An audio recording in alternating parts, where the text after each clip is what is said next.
Wel ia, 30 mlynedd yn ôl, oedd y clwb gwreiddiol mwyn cystadlu efo clwb sef Eryri oedd yn i fyny'n Llanberis. Dyn oedd ni yn yr ardal yma sef y Beth Gela, Tremadog. A sefydlu jyst er mwyn neud cystadleuaeth efo Eryri. I mynd o 6 redag dy ffrindiau i clwb o 42 yn achievements dwi'n meddwl fi. Rydych chi'n cael lle gwell y hyn, rili. Mae'n chydig bach bob dim. Mynydd, mae'r forestry, trails, lawn, bob dim. Da ni'n spoilt iawn yma. Dwi'n modd am mynyddoedd de. Mae'n galad mynd i fyny yna'n werth o y golfydd cael o top. A da ni'n byw yn ardal mor hardd a'n lwcus.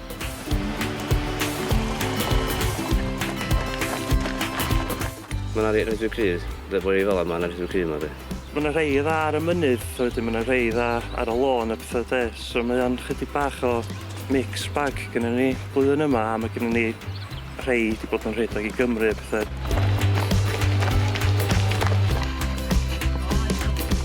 Characters go iawn de.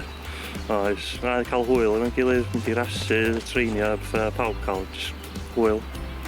Pwyd cymeriadau, beth i gong siws, dwi'n gall yndi.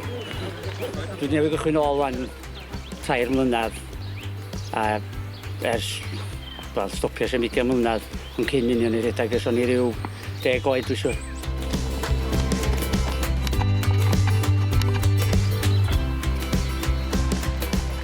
K bach neis diwn, cos dwi eisiau bob grwydar yna. Dwi eisiau jyst Rhedwyr Cryd yna heddiw, dwi eisiau pawb, so mae o'n jyst gentle jog rownd y llyn.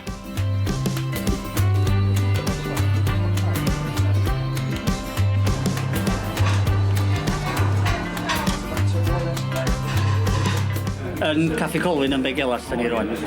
Brecwas ar ôl fod yn ddyn bore yma felly. Mae pawb di hyd i brecwas ma dyn nhw. Do. Da ni yn dod yma'n aml iawn jyst i cael rhyw siarad ar pwyr i giro pwydd, a pwyr ar ôl, a pwyr i faglu. Da, hwyl.